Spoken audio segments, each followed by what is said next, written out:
So anytime is, I'll be in touch if I have any questions.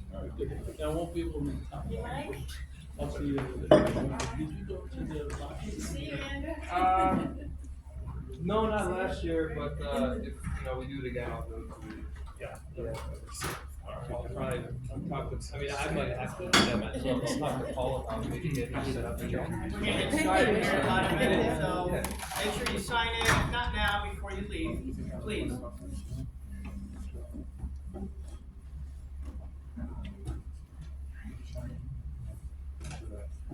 Okay, our speaker today is Dr. Andrew Zach. Oh my gosh. Hired by Earl, I did. 92, 91. Andrew graduated with his bachelor's and master's degree in chemical engineering from the Washowitz College of Engineering here at Cleveland State University. He completed his undergraduate honors and master's theses in Dr. Joan Belovich's lab, where he validated a 4-point mechanical load bioreactor testing system and utilized fluorescence spectroscopy and imaging techniques to quantify diffusion and convection of small molecules in canine tibia.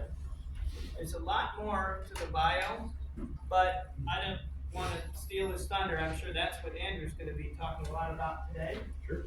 So with that, I'll turn it over to Andrew. Thanks again, Andrew. Yep, thanks, Mike. All right, well, welcome everyone, and thank you for the invitation to come speak to you today. So as Mike mentioned, my name is Andrew Zach, and I'm an alumni here from Cleveland State, class of 2014 in chemical engineering.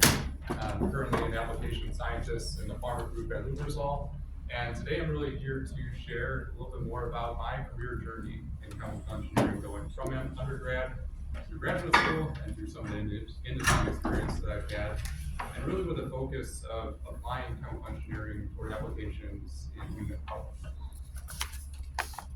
So just a little bit more about me. As Mike mentioned, I graduated Cleveland State 2014, master's 2015. During the early part of my undergraduate experience, I also had 2 summer internships at the Lincoln Electric Company.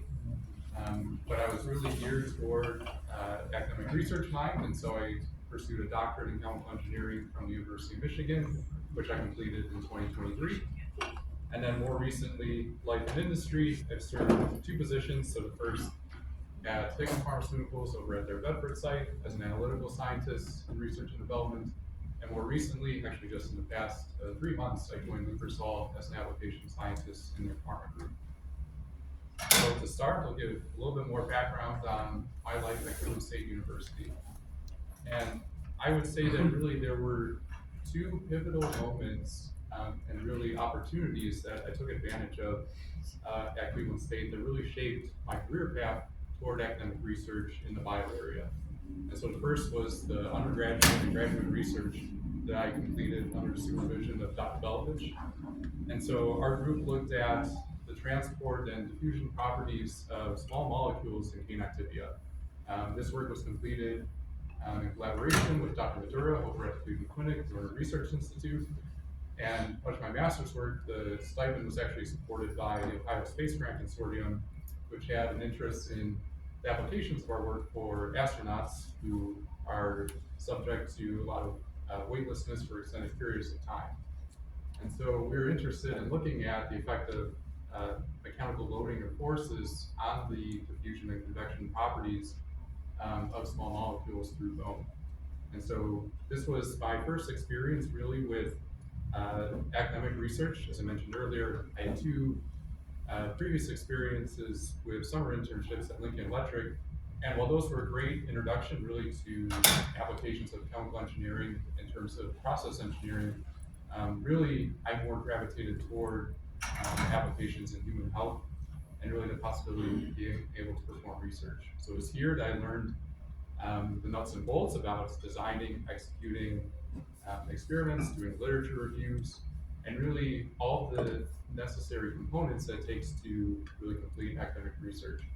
And these experiences really motivated me to continue my research and to perform a doctorate in chemical engineering. Now, the second experience was actually my senior design project, believe it or not. So we completed, my team and I, Zach and Jeremy and myself, So the senior design project was the national design competition back in 2014.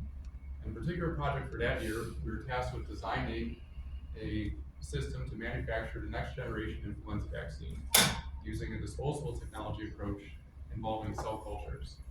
And for those of you who are not familiar, if you choose to do the AICG design competition, you basically take what's supposed to be a semester-long project and do it in 30 days. So this was an incredibly challenging, daunting task, but a very rewarding one. Really an introduction to a process and application that at the time I really had no idea that chemical engineers were involved with in terms of biomanufacturing. And this was made even more special by the fact that our team actually won first place nationally at this design competition for our solution. So a little bit more about our project and what we were able to accomplish. So we designed the upstream bioreactor train and basically using the scale up of cell cultures in order to manufacture a recombinant protein vaccine. So this involves basically designing and doing all the calculations to be able to take formulation in an insect cell culture from a small volume of approximately 50 ml all the way up to several and like tens or even hundreds of liters of cell culture in a large wave bioreactor. And in addition, since this process produces a lot of host contaminants from cell culture that are produced along with your vaccine, we're also tasked with designing the downstream purification process so we can ultimately have a pure and safe biological product. And so this involved figuring out the design and appropriate parameters for many separations equipment, including affinity chromatography, different filtration, clarification systems, so that ultimately we could achieve very pure final product. In addition, we also had to do an economic analysis, safety analysis, plant design. So all of these components were part of the solution and package that we delivered for our design project. And really, it was these two experiences, the combination of the research experience that I had with Dr. Belovich and the application of our senior design project, applying chemical engineering principles to a biological system, that really motivated me to pursue a PhD in chemical engineering with a focus on bioengineering of virus-like particles for vaccines. Because one thing out of this project that we completed in just 30 days is I realized very quickly that there was a lot that I didn't know about the process, a lot more that I needed to learn. But I was very excited and motivated to pursue that application. So next I'll talk about my time at the University of Michigan. So my dissertation is on improving the yield and quality of virus-like particles vaccines for respiratory viruses that have pandemic potential. So this will be, we'll say, the most technical part of the talk, but we'll try to keep everything at a high enough level so you have a good understanding of the kind of work that I was doing.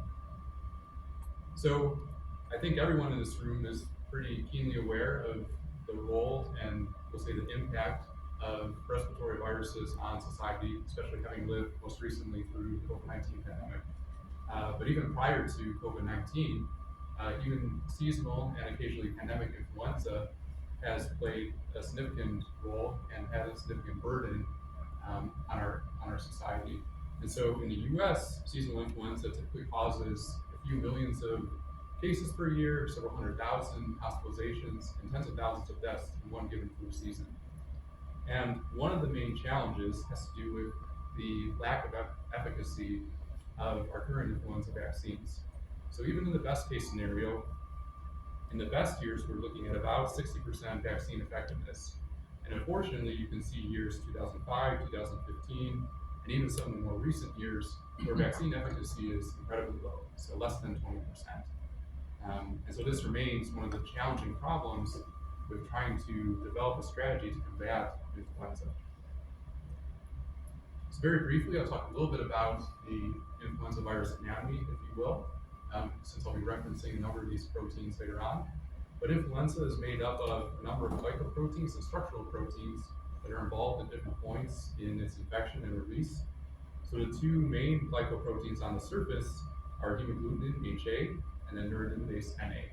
So these facilitate virus entry into the host cell and then the release of the virus to basically go on and produce the viral progeny. And additionally, two structural proteins, M1 and M2, So M1 basically lines along the viral membrane that you can see here in green, and M2 is an ion channel. It also has a role in basically budding the new virus. We'll come back to M2 in a little bit. Now, one of the challenges with influenza and the ways that influenza is able to escape our immune response are through two different mechanisms. So these are known as antigenic drift and antigenic shift. So in the case of antigenic drift, which is the cause of seasonal influenza, basically you have viruses that accumulate point mutations, so in these HA or NA proteins, that the body then no longer recognizes, or the antibodies don't quite bind to as well.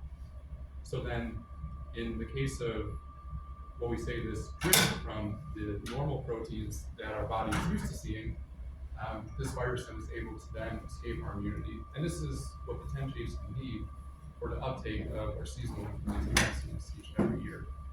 Now, the more concerning case is actually for pandemic influenza, and the mechanism is called antigenic shift.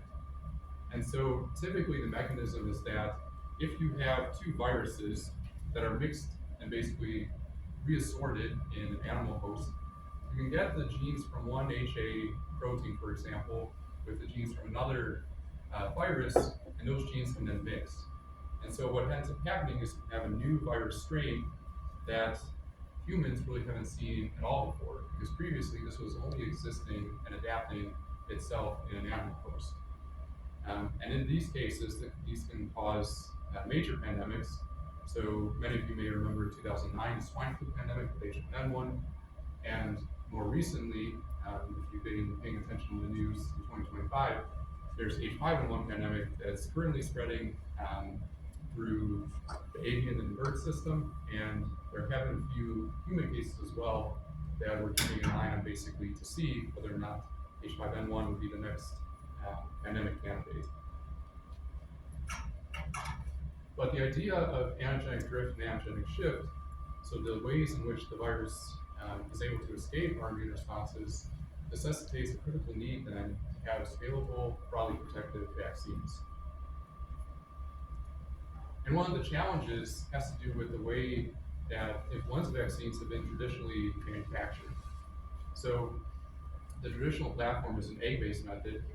And so to give a little bit of background on the timeline, so typically in North America, or in the US, so the process begins all the way back in January for the upcoming flu season. So the World Health Organization determines around January and February which strains are most likely to be circulating basically in the US and in the Northern Hemisphere.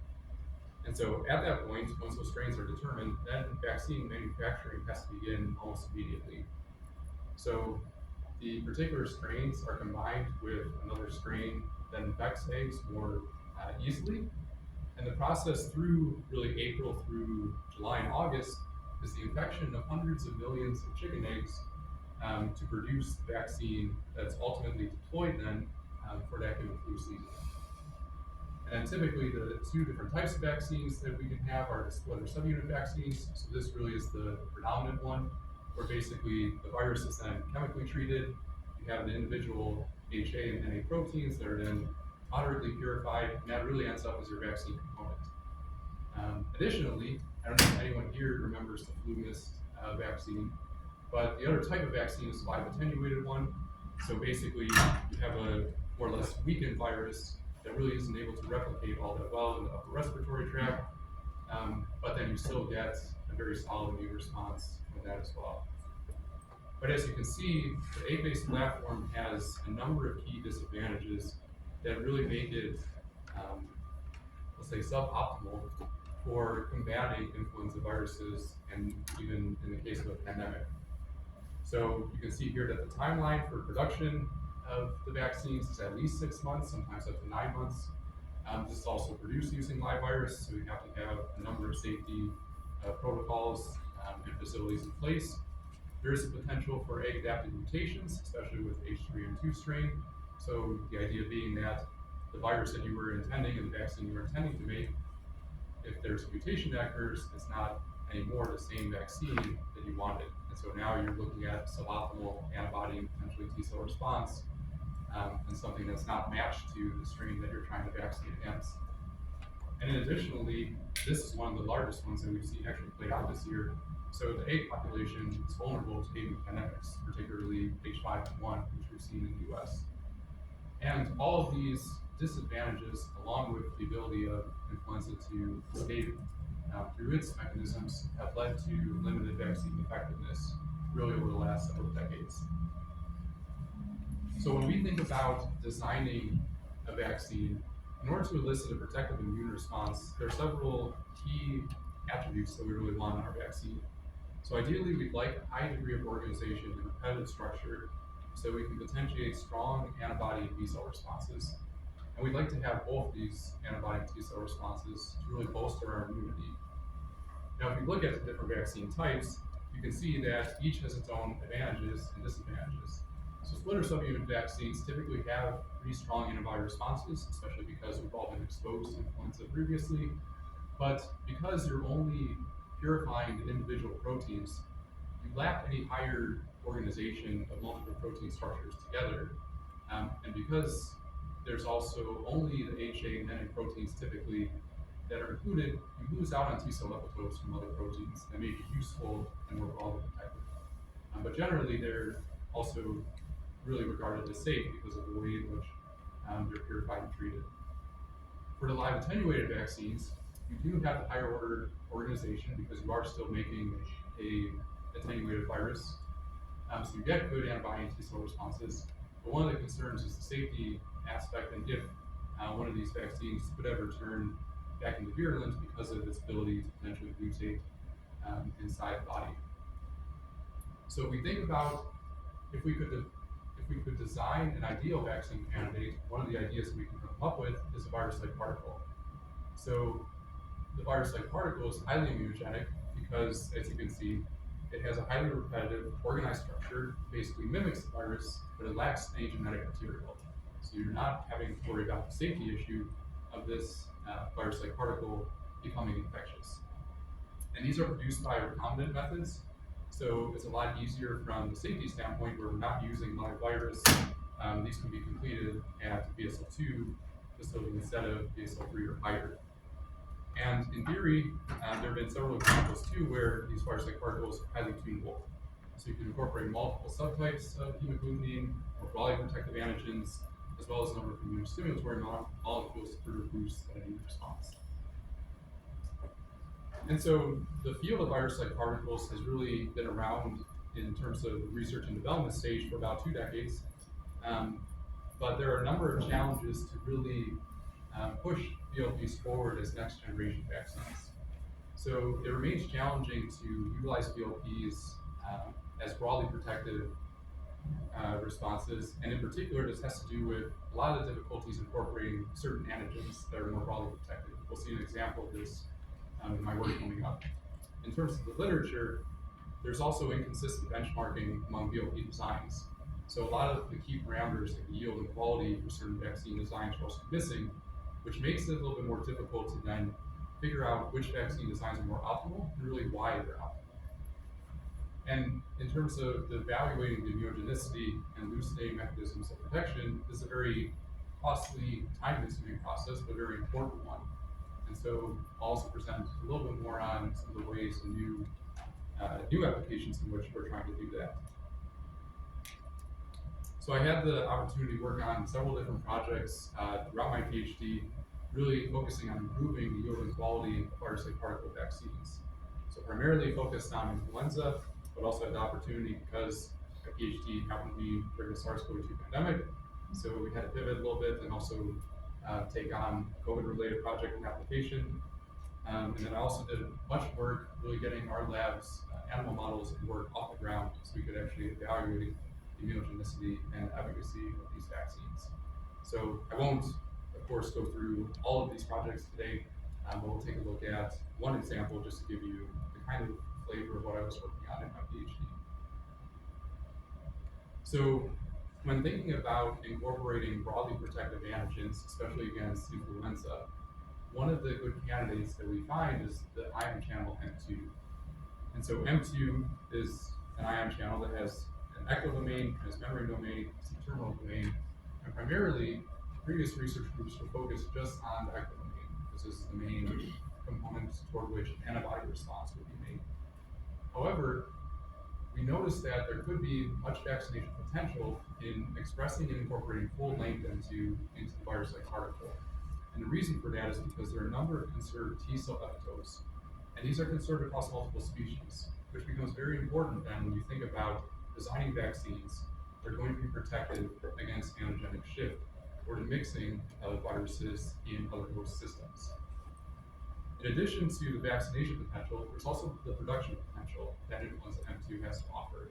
So its function as an ion channel during the process of creating new viral progeny is actually to create membrane scission and improve and facilitate the budding of new influenza viruses. And this has been determined to be a property of its C-terminal domain, so you don't get this benefit if you're only incorporating or expressing the echo domain as part of your vaccine. The main challenge, however, with incorporating this protein is that because you're expressing an ion channel, its activity is active in cell culture systems. And so when other groups have tried expressing it, it's been associated with impaired cell growth and cell death in mammalian cells, yeast, and other host systems.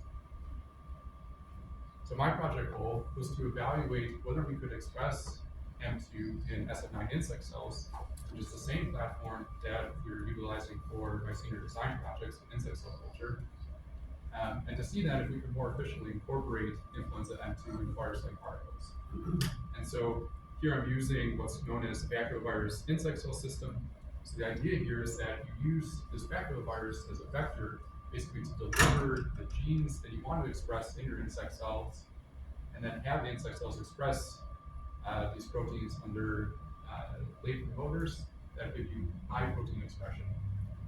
So throughout these next few slides, I basically designed baculoviruses that incorporated the HA and M1 proteins, which is essentially the minimum requirement to produce a virus-like particle, and then another baculovirus vector that also included the M2 protein. So when we tried expressing M2 in SF9 insect cells, we noticed that there were a number of negative cytopathic effects that M2 expression had on the cell culture properties.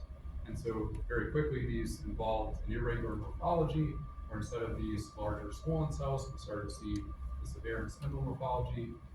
Now, normally the baculovirus system is a lytic process, but we weren't seeing the same kind of behavior or same degree of baculoviruses being produced. And then finally, really the most impactful or notable for us in terms of vaccine manufacturing is that there was a reduction in the protein expression of the key influenza proteins. So these plots that you're seeing here are known as Western blots. So basically the intensity of this band indicates how much protein you have. And so you can see that with M2 expressed, there's significant reduction in the HA and M1 proteins, and 2 million here is used as local control. So overall, we noticed, and basically we identified and actually quantified these multiple cytopathic effects of expressing M2 in SF9 cells. Now, looking then into literature, we tried to find different ways that we could alleviate the cytopathic activity of M2. And so previously, one of the things that we came across is the viral inhibitor amantadine, which is actually a clinically approved inhibitor for influenza virus, and it's a target to the M2 ion channel. So basically it plugs up the ion channel.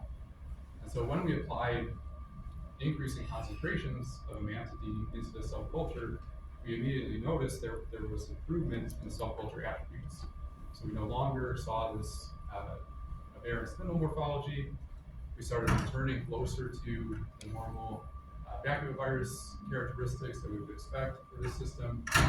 But most importantly, we found that increasing concentrations of amantadine resulted in improved protein expression, not only of influenza M2, but also the other HA and M1 proteins as well. So inhibiting M2's cytopathic effect had a global impact, essentially for the cell, on protein production. And furthermore, because these virus-like particles actually bud from the surface of these insect cells, we want to evaluate the impact on influenza protein surface expression. So in this case, the 2 proteins that we can detect on the surface are M2 and then HA. So we utilize a technique known as flow cytometry in order to basically label those influenza proteins on the surface of cell, and then detect and see how many cells are expressing those proteins and how much protein they're expressing. And that's what's indicated by these histograms here. So basically your y-axis is the frequency of expression, your x-axis is the degree or amount of protein expression. So you can see here that when we added the mantidine into the cell culture, in this case, the number of high-expressing M2 cells significantly increased. And in terms of HA expression, interestingly, both the percentage of HA expressing cells increased slightly, but more so the level of HA expression actually improved significantly on the surface of these insect cells. Now, all of this, we want to understand how this translated actually then to phagocytic particle production. So when we think about improving the yield and quality of phagocytic particles, in terms of the yield, we found that there was a twofold increase in the total number of phagocytic particles that were produced from the cell culture. And in terms of quality, we defined a parameter that's known as antigen density. So this parameter is looking at the number of influenza antigens per phagocytic particle. And you can see here that by inhibiting M2's activity, we actually significantly improved not only HA and M2's expression and M2's antigen density on these influenza VLPs, but also M1 as well. And we can also confirm this visually using transmission electron microscopy and a technique known as immunogold labeling. So these gold particles basically represent labeling of the proteins that are actually on these phagocytic particles. So you can see when you express M2 on its own, you basically get phagocytic particles at very low antigen density. But when you inhibit M2's activity with the mantidine, you can actually get phagocytic particles at a much higher antigen density. It's also confirmed by immunogold labeling. So these key project findings, we were really the first to characterize and quantify the cytopathic effects of M2 expression in insect cells. We demonstrated the usefulness of amantadine, a known M2 inhibitor, to alleviate those cytopathic effects, improve protein expression, and result in improved yield and quality of our M2 phagocytic particles. And then, as I was finishing my PhD, we're beginning to evaluate the immunogenicity of these phagocytic particles, as well as other systems that we utilize in our lab. So I'll just go through a little bit high-level overview of some of the other work that I was doing. So with the idea for our COVID project, we utilized the pseudotyping strategy that's actually built on the influenza phagocytic particle to improve the expression of SARS-CoV-2 VLPs. So basically, we took the machinery from the influenza VLP, so HA and M1, and we fused just the spike ectodomain and found that this was actually able to generate a much higher yield of spike protein in VLPs. And then we're able to design phagocytic particles against many of the different SARS-CoV-2 variants and demonstrate the utility of these VLPs in neutralization type assays.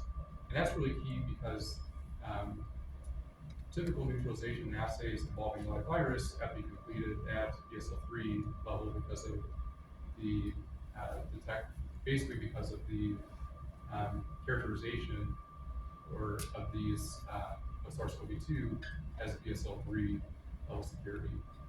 So these virus-like particles could be utilized at BSL-2 or even BSL-1 category, which is important.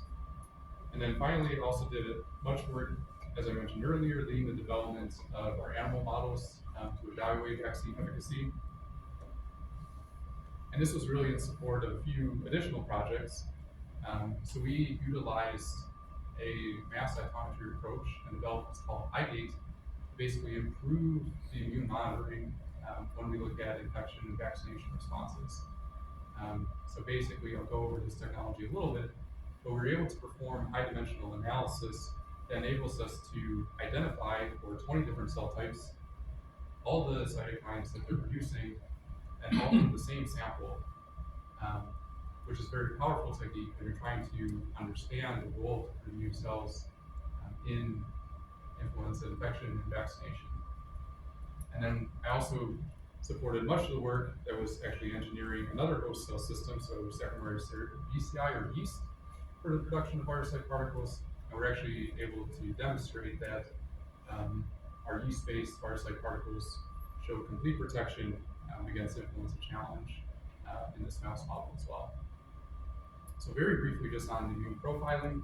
So the immune system is incredibly complicated, as you might have guessed. So here you can just see a limited number of the different cell types that we looked at, and all of the phenotypic or functional markers that are needed to basically identify these cells. And so when we think about trying to analyze, let's say from the mouse lung or spleen or different lymph node samples, we want to try to analyze and understand what each of these cell types are doing, how they respond to infection and vaccination. This can be incredibly challenging for the traditional approach. So the traditional approach being flow cytometry, and since it's based on colorimetric, you only have a certain number of channels that you can really utilize before you start to get into spectral overlap issues. So here at best, maybe you can look into, let's say like 6 to 8 different markers at a time, but that would mean we can only look at maybe a few different cell subtypes, and then have to split our sample or collect a lot more sample in order to achieve that. So the technology that we utilize is called mass cytometry or CyTOF. So it borrows the idea from flow cytometry that you're still labeling and detecting the proteins that these cells are expressing. But instead of conjugating these antibodies to fluorophores, you're conjugating them to heavy metal ions. So now you have the capability to detect based on mass spec, where you have very discrete, well-defined spectra with minimal overlap for greater than 30, 40 different elements or markers.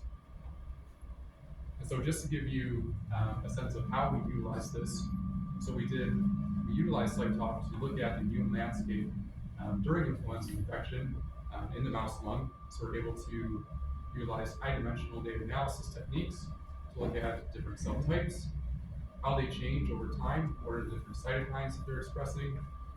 And one of my main contributions was actually to take it a step further and now look at influenza-specific markers in these cell types. So with this approach, we could actually track HA protein, whether it's expressed intercellularly by these cells, whether it's on the surface of these cells, and that can help us indicate and actually discriminate cells that are infected versus cells that are actively permissive to viral replication as well. And so we can do that across all these different cell types while also understanding and evaluating the different functional markers, cytokines, and other factors that they're expressing while infected, while supporting viral replication as well. So this is just a taste of the kind of power and high-dimensional data analysis that we can do using this technology. So one of the really important things from academic research is that it really takes a village to support a PhD student. And so I have a lot of thanks to give to my academic advisors, all of the members of the One Research Group, and all the great collaborators and sources of funding at the University of Michigan. And so a bit of a reflection, just to kind of put this in more perspective. So pursuing a doctorate in chemical engineering is incredibly challenging for sure, but very rewarding as well.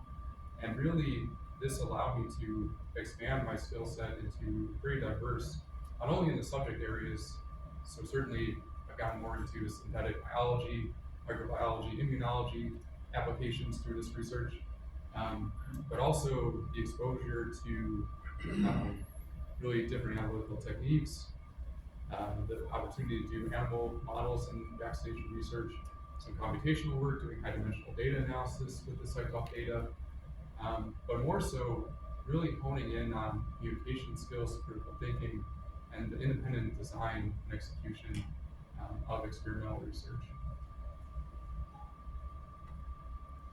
And now on to industry. So the two industry positions that I've had, first at Hikma Pharmaceuticals over in Bedford. So I worked as an R&D analytical scientist too. And so Hikma Pharmaceuticals is known for manufacturing generic drug formulations, particularly the facility that I was working at with injectable suspensions. So basically the API is insoluble in your vehicle. So you have a suspension of active API particles that are in your solution. And so the main task of my job is analytical testing of injectable suspensions through a number of different techniques. So both more on the qualitative and semi-quantitative side in terms of resuscitability, the sedimentation rate, but also looking at more applications that are closer and more relatable to chemical engineering for sure, such as dissolution or the rate in which your suspension is dissolving in dissolution media that's meant to simulate how it's going to behave in the body. And the goal for a generic drug company is basically to produce a drug product that matches the RLD or the reference listed drug that's on the product, or that's on the market, I should say. And my main contribution here was actually to develop a quantitative risk analysis that was broadly applicable to actually mitigate drug product failure. And so I'll go through this more quickly, but basically one of the problems that the company was trying to solve when I arrived there was that for certain drug products, there were failures in the particle size specification for certain batches. And so when we looked at the supplier API specification, so the API active ingredient that we get from the supplier comes in a particular size. So that's what this DB50 is meant to represent, is the size. And so they have a specification where they're giving us material of a size of this particular range. But our drug product has to meet this drug product specification. And then the question was, so why were certain batches of drug product failing? So basically, what I did was first to determine the correlation between the drug product and the API size. And then you can see here, so figuring out that correlation, adding in the variability or confidence interval, and then overlaying the drug product and the API specifications. So upon doing this, you can start to see that we can actually now look at regions where the drug product is passing failing. So you can see this region, the green box here is everywhere between the drug product specifications where it's going to pass, where these red regions are actually where it's going to fail as you move farther out in the API specification. So when you think about this, if we want to understand then what's our risk of failing based on the API specification, you can actually quantify that from this plot. So basically, if you look at this yellow region here, where along the x-axis or along the API specification, I'm entirely in the green region. So if I take, let's say, my correlation, I go above to the upper confidence interval, I go below to the lower confidence interval, that entire region is in the green, then everything in that region is going to pass. However, you can see as I move toward, let's say, the left or right, further out, there become regions where it becomes more of a chance that even though at some places I would be in the green, there's equal or even greater opportunity that I'm actually going to fail for product specification. And that could happen both on the lower and higher end. So at the worst case scenario, you go so far out that you have 100% chance or risk of failing. But then you could also quantify, basically using this type equation and the tie-bar approach, what your risk of failing is going to be at any given API particle size. And so basically the answer is that the API and drug product specification is misaligned. So in this example here, the API specification is actually much too wide. If we wanted to have a completely risk-free process, we'd actually need a very narrow API specification from our supplier. And so the beauty of this approach is that you can apply it to any quantitative test method given that a correlation exists. And it's also important to consider, let's say, the functionality. So dissolution, for example, is going to be dependent not only, let's say, on the particle size, but could be dependent on the assay, viscosity, other attributes of the drug product as well. And so the reason I specifically chose this example from the work that I did at MICMA is that for the students here, you may never, once you get into, let's say, your current job, do, let's say, chemical reactor design or use specific subject matter, but you will definitely apply principles and the way in which you solve problems from your chemical engineering methods, from your other courses. You'll bring that analytical approach to industry. And so a lot of the ideas here, you guys are probably familiar with just the way in which we analyze data, plotting, finding correlations, figuring out the confidence intervals, and then understanding how that brings risk or, let's say, optimal parameters to your process. And so finally, I'll talk a little bit about Lubrizol Life Sciences. So I joined Lubrizol actually January of this year, so still very new, very fresh. As an application scientist in the Pharma Group over in Brecksville. So just to give you some background about Lubrizol by the numbers. So Lubrizol really has almost a century worth of innovation and impact at a global level. So we have thousands of products that serve consumers in hundreds of countries worldwide. And one of the interesting things that I really found out when joining Lubrizol is really just the dozens of different markets that Lubrizol products are in, and the kind of products that we support. So traditionally, when you think about Lubrizol, many of us probably here think about the site in Wycliffe, Painesville, and so the additives business, so the applications towards automotive industry, lubricants, engine oils, but actually there are many more applications that Lubrizol chemistries are involved in, particularly for myself in life sciences, with regards to medicines and vitamins, toothpaste, different topical formulations, lotions. So the scope of our chemistries is actually very broad, not just the traditional bread and butter in terms of automotive, but also more and more into life sciences applications as well. And so if we look at how our business is divided up, basically there are two main sectors where we have the additives, so Lubrizol LZA, and the advanced materials, Lubrizol LZAM. And so my home is here, basically in the beauty, pharma, and home care space, utilizing excipients to improve pharmaceuticals. So very briefly, a little bit about pharmaceuticals. So Lubrizol is a company that basically manufactures and provides excipient solutions for different customers. And so our, pharmaceutical excipients are different from the API. So the API is your active ingredient. So think of the excipients as all the other materials that are supporting your API in terms of the drug product in the delivery system. So the excipients have no medical properties themselves, but they can support the stability, they can support the manufacturing capabilities or ability of your drug product, as well as, in some cases, even be able to enhance the bioavailability and certain properties of your active ingredient as well. And so, just a quick snapshot at our excipient space. So Lubrizol has a number of different polymers that give favorable properties in terms of extended release, creating more stable suspensions, and having new co-adhesion benefits depending on the type of product. And these excipients can be found in a number of different pharmaceutical applications, ranging from different oral treatments, topical deliveries, ophthalmics, injectable suspensions, and where many of my applications are in terms of oral care. So toothpaste, mouthwash, different applications as well. And so finally, just to close, so the role of an application scientist and really chemical engineer is very broad in terms of my job description. So really what I'm trying to do at a very high level is figure out what are the benefits of our excipients in different applications in different dosage forms, and then how can we improve and respond to what the market needs, what customers need in terms of improving the, let's say, capability of their products. And so this has me doing wearing a lot of different hats per se. So I have to be caught up certainly in all the literature and gap searches to know what's going on in the field and in the space, design, planning, and executing a lot of the experiments, very much like I did in grad school, as well as interacting and collaborating with both internal and external partners in order to come up with new products and new solutions. And so with that, that's, we'll say, the current stage I'm in terms of my chemical engineering journey.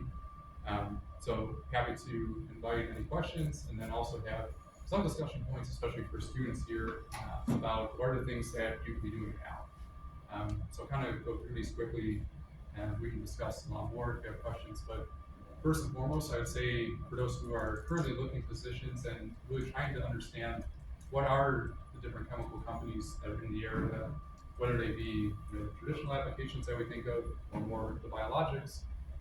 So do your research. A lot of company websites, particularly Lubrizol, have really great resources that do an excellent job of explaining all the different applications of chemical engineering and really what their products are designed to do.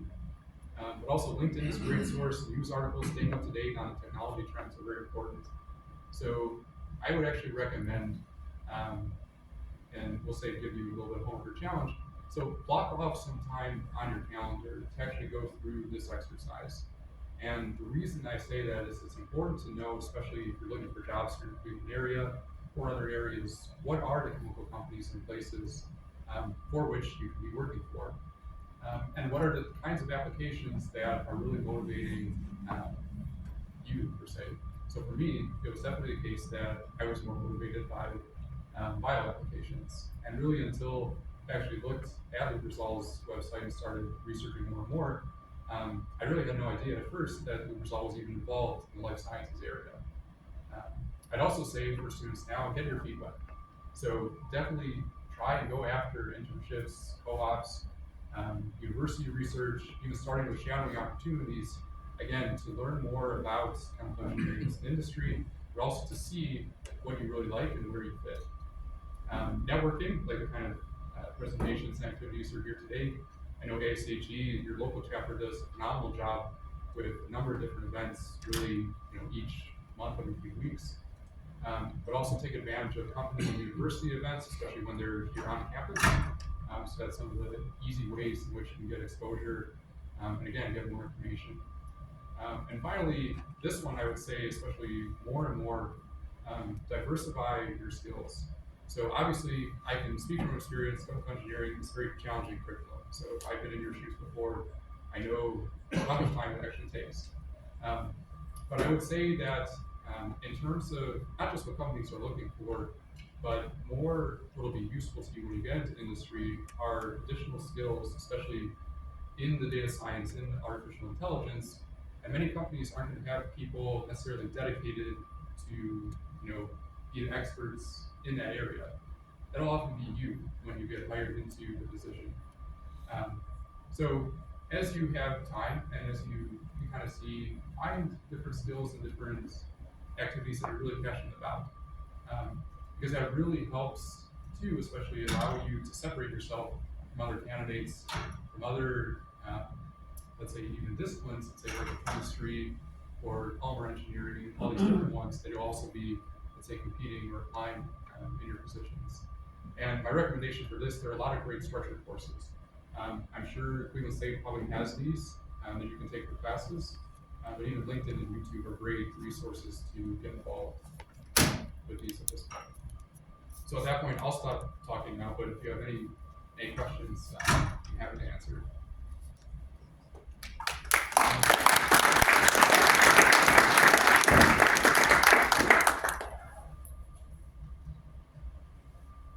Yep. So while transferring from finishing your PhD and transferring to industry, do you think it would be more important to, like you said, to widen your knowledge or deepen your knowledge more on a specific area? Which one would be more? Yeah, that's a good question. So once you've transitioned, let's say, from the PhD, I think the best thing to do at that point is to first widen your knowledge. So get an understanding of what are the kind of positions that I want to apply for, what are the kind of industries that I really want to seek out.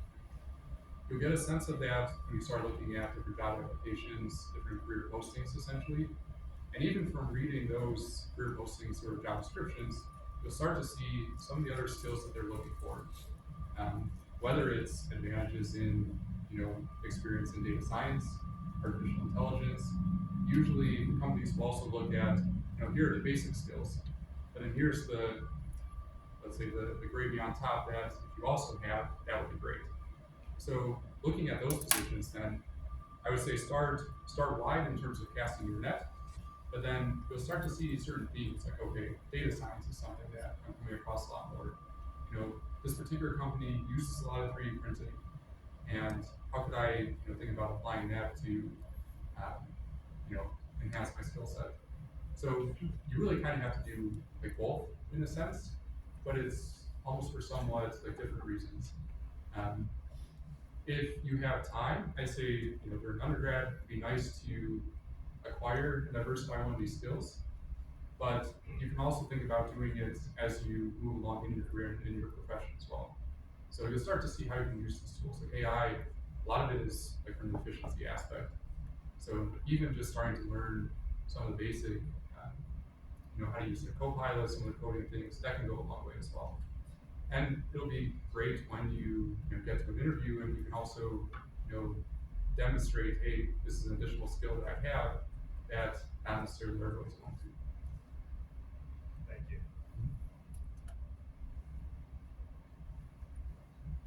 What specific topics in data science or programs have you used for your job and have you found this useful?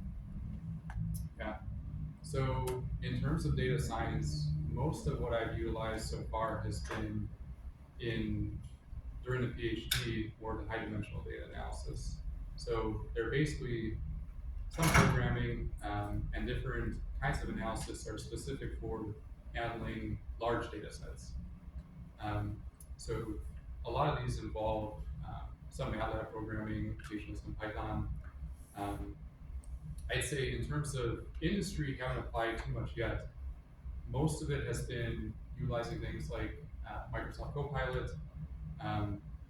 We're doing some image analysis where, again, making, let's say, image analysis more automated. So instead of me manually, let's say, reviewing images, coming up with MATLAB codes and scripts to do, let's say, identification of, like particles that can be done more rapidly. So those, in terms of my specific, work are a few examples, but you'll find many more, especially as you keep on working and journey into different areas. How much of the wet lab skills that you did during your PhD are you using right now in industry, if any? That's a great question. So actually quite a few. So we'll say from a few different perspectives. So from, let's say, the actual instrumentation, I do a fair bit of microscopy, particle size analysis. So those two in particular were very useful coming out and immediately working both at Hikma and at Lubrizol. In addition to, we'll say, the specific, let's say, instrumentations or wet lab work, I'd say there becomes a point when it's almost easier, sort of secondhand, to learn some new instrumentation. What is really more critical is the analytical mindset and approach to understanding how I can use that particular information, or how I can use that particular instrumentation or method to learn something more about my system or to solve particular problems. So for me personally, like I'm still very heavily involved, like in the lab. But I think it's not simply from a, I'm running this instrument standpoint, it's from a thinking about how can I use this instrumentation to really understand and figure out something more about my product. And then that leads, again, along the scientific mindset to more questions, to more design and future experiments, et cetera, et cetera. So yeah, still quite a fair bit at this point. Going back to your early slides, why on earth are they still using eggs for influenza vaccine? When these bioreactors have been around for 30 years and you only took a design project 10 years ago, so Yeah. it could be extremely economical. That's a great question. So, because I was actually looking this up too, so 80% of influenza vaccines are still manufactured in eggs. 20% is using recombinant methods. So Flublok is insect cells. Flucelvax, I think, is mammalian cell culture. So I would say it is like shifting and gaining more and more in popularity. Largely, I think it's also because of the way that we've been doing things for so long. Virus like particles in particular, one of the challenges we'll say for VLPs and other recombinant proteins is the purification step. So that is still very costly for companies. VLPs have this specific issue and problem in that basically you have baculovirus as your vector that's more or less the same size as your VLP. And the baculovirus can actually like pseudotype or as their buddy take on influenza proteins. So from a separation standpoint, that actually becomes very costly, very challenging.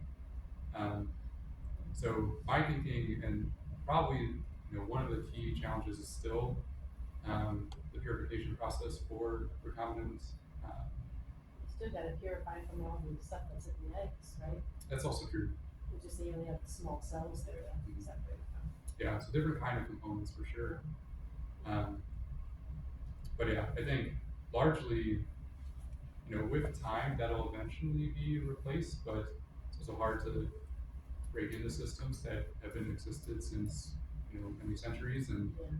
I mean, you know, they have, let's say, like, worked in terms of generating a product that overall is pretty good.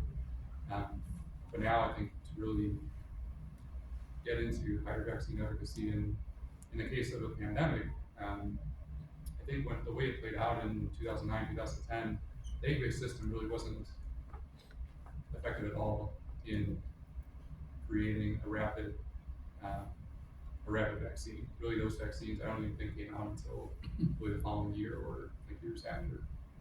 So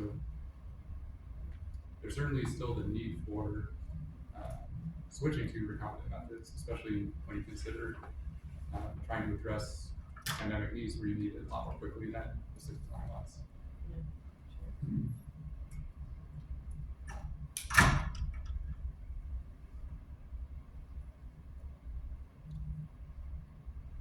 No other questions at this point then? Thank everyone for coming, and I'd like to present Dr. Zach with this certificate of our appreciation. Oh, thank Thank you.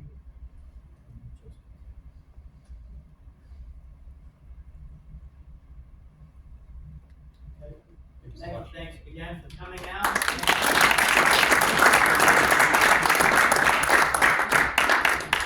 Thanks everybody for coming. As you file out, make sure you get your names. There's attendance sheets on each end. Grab some food. And the professional members, come see me for the, the meeting fee where you go. Thanks everybody for coming out today, and we'll see you at next month's meeting, I hope. Well, it'll be later this month, the 29th. It'll be with our Northeast Ohio Science and Engineering Fair banquet in Parma, Ohio, at the library that Joe's setting up. And that's where we're gonna honor 8 of our high school students that placed our likeness on what we appreciate is to be dedicated to chemical engineering. So, thanks, Joe, for setting that up. If you can make it, we look forward to seeing you there. Thanks. How you doing, Joe?